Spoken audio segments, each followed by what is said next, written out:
महाराष्ट्र के राजनीति में एक बार फिर बड़ा सियासी भूचाल आता दिखाई दे रहा है। खबर है कि उद्धव ठाकरे की शिवसेना यानी कि यूबीटी के 9 में से 6 सांसदों ने बगावत का रास्ता चुन लिया है और शिंदे गुट में विलय के लिए लोकसभा स्पीकर के पास जो है वो अब जाने की बात कही जा रही है। कहा जा रहा है कि अब दोबारा से यूबीटी टूटने के कगार पर है।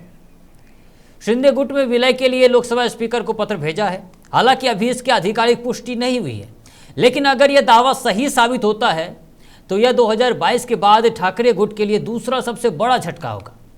दिलचस्प बात यह है कि दल बदल कानून के तहत 9 में से 6 सांसदों का समर्थन 2/3 संख्या पूरी करता है, जिससे बागी सांसद अयोग्यता से बचने का दावा कर सकते हैं।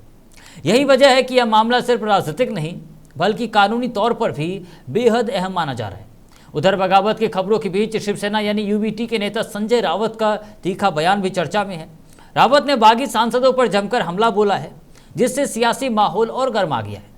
याद दिला दें कि जून 2022 में एकनाथ शिंदे के नेतृत्व में 39 विधायकों की बगावत ने उद्धव ठाकरे सरकार को गिरा दिया था। और अब सवाल ये है कि क्या इतिहास खुद को दोहरा रहा है? क्या ठाकरे गुट की राजनीतिक ताकत एक बार फिर कमजोर होने जा रही है? और क्या महाराष्ट्र की राजनीति में सत्ता का नया समीकरण बनने वाला है? और यही आज के विश्लेषण का जो है वो सबसे बड़ा मुद्दा है। और आपको बताएंगे कि आखिर जो ये महाराष्ट्र की राजनीति में उथल पुथल मचा है, ऐसे में इस खबर से सवाल क्या कुछ निकलता है, क्योंकि ऐसा ही जो है वो 2022 में भी हुआ था।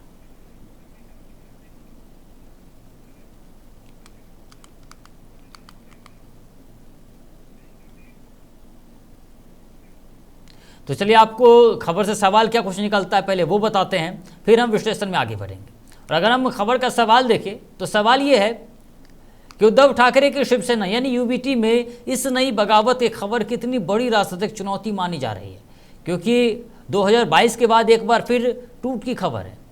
सवाल ये भी निकलता है कि जिन 6 सांसदों के शिंदे गुट में जाने की चर्चा है उनमें कौन कौन प्रमुख नाम शामिल है, क्योंकि कहा जा रहा है कि 9 में से 6 सांसद जो है वो शिंदे गुट में जा सकते हैं। ऐसे में सवाल ये है कि दल बदल कानून के तहत 9 में से 6 सांसदों का अलग होना कितना अहम माना जा रहा है, ये भी अहम सवाल है। साथ ही साथ सवाल ये भी उठता है कि इस घटनाक्रम का उद्धव ठाकरे और महाविकास आघाड़ी की राजनीति पर क्या असर पड़ सकता है।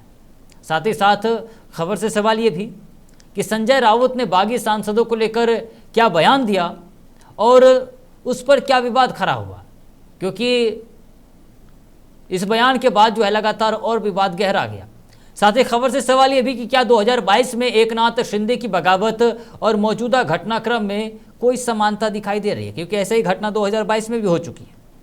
खबर से सवाल ये भी कि अगर ये 6 सांसद आधिकारिक तौर पर शिंदे गुट में शामिल हो जाते हैं तो लोकसभा में शिवसेना यानी यूबीटी की स्थिति क्या रह जाएगी, क्योंकि एक बार फिर यूबीटी टूटने के कगार पर है।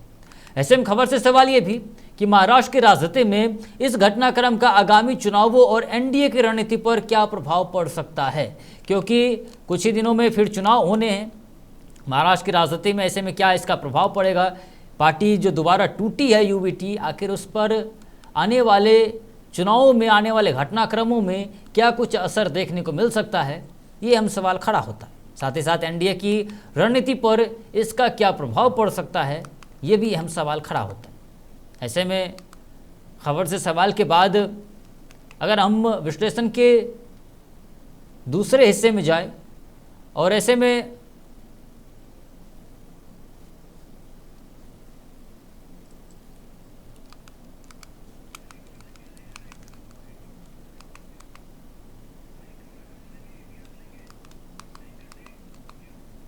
चलिए अब हम आपको खबर का इतिहास बताते हैं कि आखिर खबर का इतिहास क्या कुछ कहता है। और अगर हम खबर का इतिहास देखें तो महाराष्ट्र की राजनीति में शिवसेना का टूट जो है वो इतिहास में नया नहीं है। इसकी शुरुआत जून 2022 में हुई, जब एकनाथ शिंदे के नेतृत्व में शिवसेना के 55 में से 39 विधायक जो है वो बगावत कर अलग हो गए। उस समय उद्धव ठाकरे महाराष्ट्र के मुख्यमंत्री थे। बगावत के बाद राज्यपाल ने फ्लोर टेस्ट का आदेश दिया, जिसके बाद उद्धव ठाकरे ने मुख्यमंत्री पद से इस्तीफा दे दिया। 30 जून 2022 को एकनाथ शिंदे भाजपा के समर्थन से मुख्यमंत्री बने। इसके बाद दोनों गुटों के बीच असली शिवसेना और चुनाव चिन्ह को लेकर कानूनी लड़ाई शुरू हुई। मामला सुप्रीम कोर्ट और विधानसभा स्पीकर तक पहुंचा। जनवरी 2024 में विधानसभा स्पीकर राहुल नार्वेकर ने जो है वो फैसला सुनाते हुए कहा कि बगावत के समय शिंदे गुट के पास बहुमत था, इसलिए वही वास्तविक शिवसेना मानी जाएगी। इससे पहले चुनाव आयोग भी शिवसेना का नाम और धनुष बाण चुनाव चिन्ह शिंदे गुट को दे चुका था। ऐसे में अब 2026 में शिवसेना यानी यूबीटी के 9 में से 6 सांसदों के शिंदे गुट में जाने की खबर ने एक बार फिर राजनीतिक भूचाल ला दिया है। यदि 2/3 सांसदों का समर्थन शिंदे गुट को मिलता है तो यह उद्धव ठाकरे के लिए 2022 के बाद दूसरी सबसे बड़ी राजनीतिक चुनौती साबित होगी। और यही खबर का इतिहास है जो हम आपको बता रहे थे। ऐसे में हम अब विश्लेषण में अगले पड़ाव पर चलेंगे।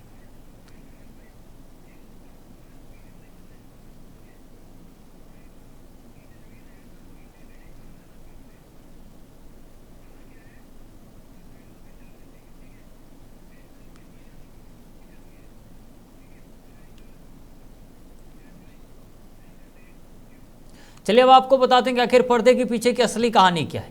अगर पर्दे के पीछे की कहानी हम देखें तो महाराष्ट्र के राजनीति में शिवसेना यानी यूबीटी के 6 सांसदों की कथित बगावत सिर्फ एक दल बदल की कहानी नहीं है, बल्कि इसके पीछे कई बड़े राजनीतिक संकेत छिपे हुए हैं। सबसे बड़ा सवाल यह है कि क्या यह कदम सिर्फ सांसदों का व्यक्तिगत फैसला है या फिर इसके पीछे कोई बड़ी राजनीतिक रणनीति जो है वो काम कर रही है। दरअसल 2022 में विधायक टूट जाने के बाद उद्धव ठाकरे की पार्टी पहले ही कमजोर हो चुकी थी। चुनाव चिन्ह और पार्टी का नाम भी शिंदे गुट के पास जा चुका है।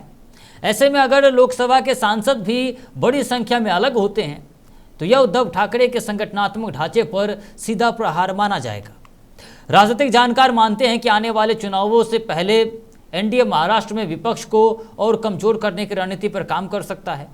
दूसरी ओर कई सांसदों को यह लग सकता है कि सत्ता के साथ रहने से उनके राजनीतिक भविष्य को फायदा मिलेगा। इस घटनाक्रम का एक कानूनी पहलू भी है। 9 में से जो है वो 6 सांसद यानी 2/3 संख्या पूरी करते हैं, जिससे दल बदल कानून के तहत अयोग्यता से बचने का रास्ता खुल सकता है। और यही वजह है कि यह सिर्फ बगावत नहीं बल्कि महाराष्ट्र के राजनीति में शक्ति संतुलन बदलने की संभावित कोशिश के रूप में भी देखा जा रहा है। अब सबकी नज़र लोकसभा स्पीकर और बागी सांसदों के अगले कदम पर टिकी हुई है कि आखिर बागी सांसदों का अगला कदम क्या होता है। अब हम महुआ विश्लेषण में आपको अगले ओर की लेके जाएंगे, जहां आपको बताते हैं कि आखिर जब हम खबर का पोस्टमार्टम किए तो आखिर उसका रिपोर्ट क्या कुछ आया। और अगर हम खबर का पोस्टमार्टम करने के बाद रिपोर्ट देखें तो महाराष्ट्र के राजनीति में शिवसेना यूबीटी के 6 सांसदों की कथित बगावत सिर्फ एक राजनीतिक घटना नहीं है बल्कि कई बड़े सवाल खड़े करती है। सबसे पहला सवाल यह है कि क्या यह वास्तव में सांसदों का असंतोष है या फिर सत्ता और संगठन की मजबूती के बीच चुना गया राजनीतिक रास्ता।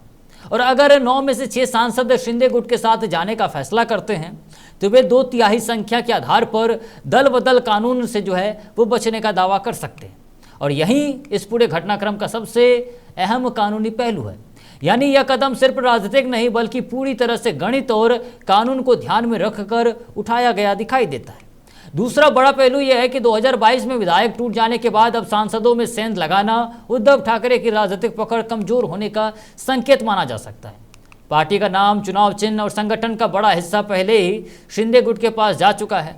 तीसरा सवाल एनडीए की रणनीति को लेकर है। क्या विपक्षी दलों के नेताओं और सांसदों को अपने पाले में लाने की कोशिश तेज हो गई है? अगर ऐसा है तो इसका असर सिर्फ महाराष्ट्र ही नहीं बल्कि राष्ट्रीय राजनीति पर भी पड़ सकता है। यानी कि इस खबर का पोस्टमार्टम यही कहता है कि यह सिर्फ 6 सांसदों की बगावत नहीं बल्कि महाराष्ट्र में राजनीतिक ताकत के नए समीकरणों की शुरुआत भी हो सकती है। जहां नई समीकरण अब क्या कुछ बनता है ये अब देखना दिलचस्प होगा। फिलहाल 2022 के बाद जो है वो महाराष्ट्र की सत्ता दोहराई जा रही है। जहां पर जो इतिहास में हुआ था वो दोबारा एक बार फिर महाराष्ट्र में होने जा रहा है।